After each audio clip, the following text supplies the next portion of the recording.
Subination. Ako nga pala, Sir Jeff. At meron ako ditong 2B vacuum cleaner.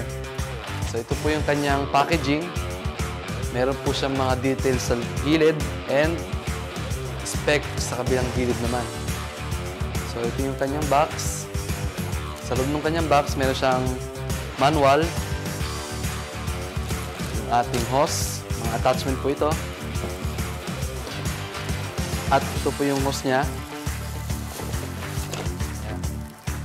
Marami po siyang attachment dito. Nakalagay. Attachment pa rin.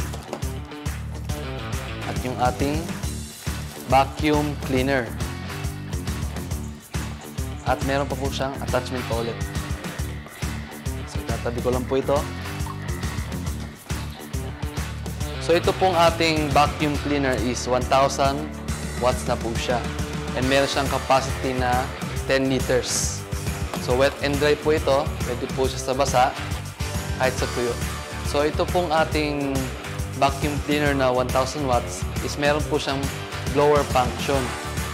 So, dito naman po sa kanyang vacuum pressure, meron siyang vacuum pressure na 17 kPa.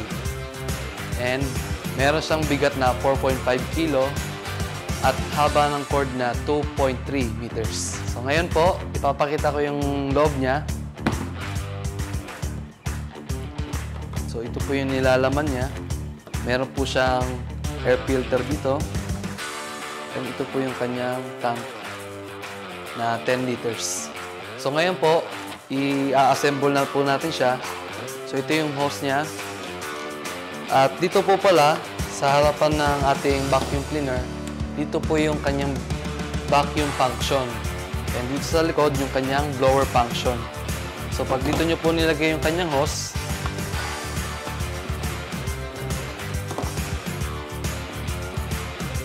magiging vacuum na po siya. So, sa attachment naman po, ang pagkabit niyan, ito po yung ginagamit sa vacuum. So, pag nakabit niyo na po itong sa vacuum niya, pwede na po kayo mag-start. Pero kung gusto niyo po ng mas mahaba yung kanyang handle, meron po tayong extension na accessory. So, dito lang kakabit yan para sa hose. So, para mas komportable yung ating pag-vacuum, gumamit po tayo ng extension niya na accessory para mas komportable yung paggamit natin ng vacuum. So, pagkagagamit naman po tayo ng blower, ililipat lang po natin itong kanyang hose dito. So, once na makabit na po yan, ready na po tayo mag-blower. So, meron din po siyang gulong para mas madali po natin siya malipat-lipat pagka ginagamit po natin. So, sa gulong niya, dito po kinakabit niya sa baba, dito sa mga slot na to. So, 4 na piraso po yan.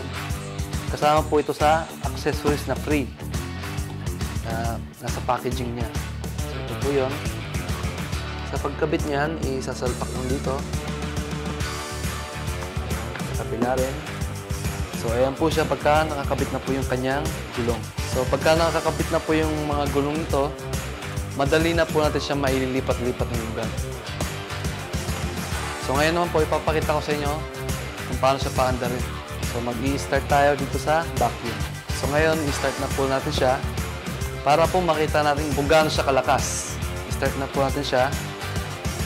So, dito po tayo sa vacuum slot. So, ngayon po, susubukan natin kung gaano siya kalakas. Meron po ako ditong sample na mga punit na tissue.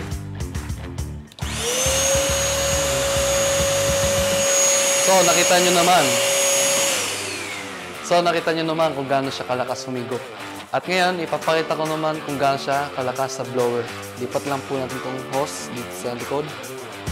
Sa kanyang blower side. At dito, may sample pa rin po ako ng tissue. So ngayon, susubukan natin kung gaano kalakas yung kanyang blower. Ito, may sample ako ng tissue. At i-on na natin siya.